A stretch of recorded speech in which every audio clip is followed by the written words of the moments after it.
शोपियां में घेराबंदी, छोटी गांव इलाके में सुरक्षा बलों की आतंकियों से मुठभेड़। पंजाब के मोहाली में पुलिस और 2 आतंकवादियों के बीच मुठभेड़, एक आतंकवादी को लगी गोली, दोनों को पुलिस ने किया गिरफ्तार। दिल्ली में हिजबुल का most wanted commander Javed Ahmed गिरफ्तार किया गया, कुछ दिन पहले आया था दिल्ली। अयोध्या में राम मंदिर के मुख्य द्वार पर भगवान हनुमान और गरुड़ की अलंकृत मूर्तियां, हाथी और शेर की मूर्ति भी स्थापित। निचले फलक पर हाथी, दूसरे स्तर पर शेर और सबसे ऊपर भगवान हनुमान और गरुड़ की मूर्ति लगाई गई। हंसराज रघुवंशी ने पीएम मोदी को उनका गाना ट्वीट करने पर धन्यवाद किया, कहा एक और भजन गाएंगे। राम मंदिर के प्राण प्रतिष्ठा समारोह के न्योते पर विदेश मंत्रालय के प्रवक्ता ने कहा, मंदिर ट्रस्ट को लेना है फैसला। बीजेपी नेता उमा भारती ने कहा, अयोध्या से निमंत्रण बहुत पहले आया, 6 दिन पहले बुलाया गया। विपक्ष को नसीहत देते हुए बाबा रामदेव ने कहा, राम पक्ष विपक्ष में निष्पक्ष हैं, जिसको निमंत्रण मिला वो भी जाए, जिनको नहीं मिला वो भी आए। विवादित बयान पर एनसीपी शरद गुट के नेता जितेंद्र आह्वान ने माफी मांगी, बीते बुधवार को पार्टी कार्यक्रम में बोले थे आह्वान। केंद्रीय मंत्री गिरिराज सिंह ने कहा, एनसीपी को सद्बुद्धि नहीं भय आया, इसीलिए जितेंद्र आह्वान से माफी मंगवाई गई। डिप्टी सीएम तेजस्वी यादव ने बौद्ध धर्म गुरु दलाई लामा से लिया आशीर्वाद, गया के महाबोधि मंदिर में विशेष पूजा अर्चना की। लैंड फॉर जॉब मामले में ईडी ने आज तेजस्वी को बुलाया, सूत्रों के मुताबिक ईडी के सामने नहीं होंगे पेश। सूत्रों के मुताबिक ईडी आज अरविंद केजरीवाल को जारी कर सकती है चौथा समन, केजरीवाल को गिरफ्तार करने की खबरें गलत। केजरीवाल को ईडी के समन पर बोले अखिलेश, ये कोई नई चीज नहीं, सभी विपक्षी नेताओं के खिलाफ लगातार सरकार कर रही कार्रवाई। दिल्ली बीजेपी अध्यक्ष वीरेंद्र सचदेवा ने केजरीवाल से पूछा, जांच से क्यों भाग रहे हैं, आपको सामने आना चाहिए। केंद्रीय मंत्री वीके सिंह ने कहा, शराब घोटाले की जांच तो होगी, केजरीवाल को जांच से डर क्यों लग रहा। झारखंड हरियाणा में खनन कारोबारियों के ठिकानों पर ईडी का छापा, अवैध खनन से जुड़े सभी मामले। सीट शेयरिंग पर कांग्रेस गठबंधन के दलों से करेगी चर्चा, कांग्रेस गठबंधन समिति ने खरगे और राहुल को सौंपी है रिपोर्ट।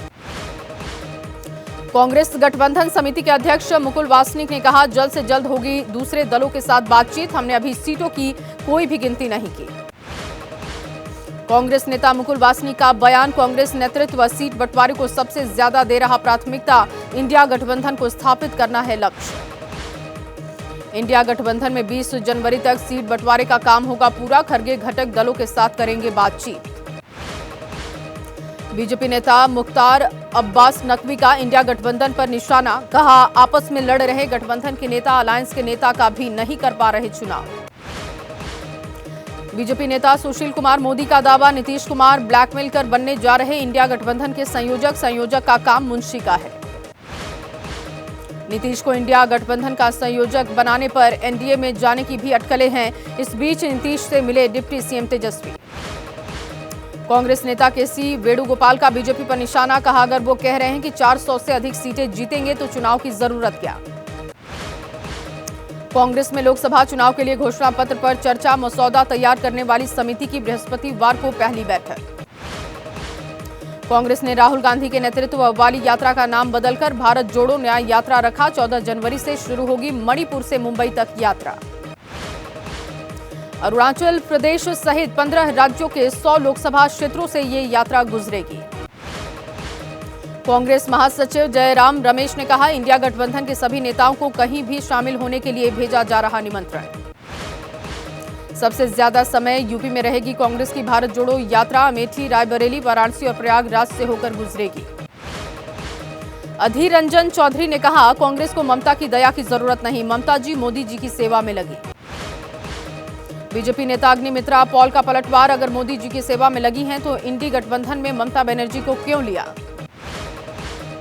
पश्चिम बंगाल के हुगली में टीएमसी विधायक मनोरंजन व्यापारी के ऑफिस में तोड़फोड़, पार्टी कार्यकर्ताओं पर लगा आरोप। टीएमसी विधायक मनोरंजन व्यापारी ने कहा, मैंने ममता या अभिषेक के खिलाफ नहीं, खुद को बड़ा नेता समझने वाले स्थानीय कार्यकर्ताओं के खिलाफ बोला। सीए पर बोले एसपी सांसद शफीकुर रहमान बर्क, ये सब प्रोपोगेंडा, इससे कुछ फायदा नहीं पहुंचेगा, मुल्क के हालात और खराब होंगे। पीएम मोदी का आज राजस्थान का दौरा, आज बीजेपी नेताओं के साथ करेंगे मंथन, शाम करीब 4 बजे पहुंचेंगे। आज से जयपुर में पुलिस महानिदेशकों महानिरीक्षकों का सम्मेलन है, 7 जनवरी तक कार्यक्रम चलेगा, कल पीएम मोदी होंगे शामिल। केंद्रीय गृह मंत्री अमित शाह से मिले हिमाचल प्रदेश के मुख्यमंत्री सुखविंदर सिंह सुक्खू, कहा 9,700 करोड़ की सहायता को मंजूरी की अपील। महाराष्ट्र में पुरानी पेंशन योजना को मंजूरी, 2005 के बाद नौकरी पाने वालों को ओपीएस। राजस्थान की करणपुर विधानसभा सीट पर मतदान, शाम 6 बजे तक डाले जाएंगे वोट। छत्तीसगढ़ के जंगलों को बचाने के लिए आदिवासी समाज का आंदोलन, पेड़ों की कटाई का किया विरोध। कतर में 8 भारतीयों के मामले में अपील के लिए कानूनी टीम को 60 दिन का समय मिला, पिछले महीने कम कर दी गई थी भारतीय नौसेना के 8 पूर्व कर्मियों की सजा। कैश फॉर वोट मामले में तेलंगाना के सीएम रेवंत रेड्डी की याचिका, सुप्रीम कोर्ट करेगा सुनवाई। ज्ञानवापी परिसर के एसआई सर्वे की रिपोर्ट सार्वजनिक होगी या नहीं, इस मामले में वाराणसी जिला कोर्ट आज सुनाएगा अपना फैसला। मथुरा के श्रीकृष्ण जन्मभूमि विवाद में सुप्रीम कोर्ट में सुनवाई, शाही ईदगाह में श्रीकृष्ण जन्मभूमि घोषित करने की मांग। यूपी में हलाल सर्टिफिकेट वाले उत्पादों पर बैन लगाने में सुप्रीम कोर्ट में सुनवाई, हलाल सर्टिफिकेट जारी करने वाली संस्थाओं पर एफआईआर के खिलाफ याचिका। महाराष्ट्र में आज दाऊद की कई संपत्तियों की नीलामी, कुछ साल पहले रत्नागिरी में 4 संपत्तियों को किया गया था जब्त। दिल्ली समेत उत्तर भारत के कई शहरों में टूटा ठंड का रिकॉर्ड, 12 डिग्री दर्ज किया गया अधिकतम तापमान। दिल्ली में मौसम विभाग का अनुमान, अभी और गिर सकता है पारा, 7 डिग्री न्यूनतम तापमान रहने की उम्मीद। देश भर के कई राज्यों में कड़ाके की ठंड, राजस्थान हरियाणा और पंजाब में शीतलहर से घरों में दुबके लोग। यूपी के मुरादाबाद में सर्दी के मौसम ने तोड़ा रिकॉर्ड, ठंड से सड़कों पर पसरा सन्नाटा, कोहरे से विजिबिलिटी बेहद कम। राजस्थान के अजमेर में ठंड से बुरा हाल है, शीत लहर और कोहरे की वजह से घरों में दुबके लोग, कोहरे की वजह से शहर में विजिबिलिटी कम हुई। दिल्ली में शीतलहर और ठंड से बचने के लिए लोगों ने रैन बसेरों का सहारा लिया, रैन बसेरों में आग और कंबल से ठंड से कर रहे हैं बचाव। रेल यातायात पर भी कोहरे का असर, दिल्ली के निजामुद्दीन रेलवे स्टेशन पर कोहरे की वजह से देरी से चल रही हैं ट्रेनें, कई ट्रेनें रद्द की गई। दक्षिण के कई राज्यों समेत पूर्वी भारत में बारिश की संभावना है, तमिलनाडु कर्नाटक आंध्र प्रदेश के तटीय इलाकों में हल्की बारिश का अनुमान। तमिलनाडु के कई इलाकों में हुई बारिश, चेन्नई में बारिश के बाद कई इलाकों में भरा पानी, अगले 2 दिनों तक जारी रह सकती है बारिश। मध्य प्रदेश के कई शहरों में ठंड के बीच बारिश हुई, भोपाल में बारिश के बाद शहर में भरा पानी, बारिश के बाद मौसम और हुआ सर्द। केपटाउन टेस्ट में भारत की शानदार जीत हुई, दूसरे ही दिन भारत ने दक्षिण अफ्रीका को 7 विकेट से हराया, 2 टेस्ट मैच की सीरीज में 1-1 से बराबरी।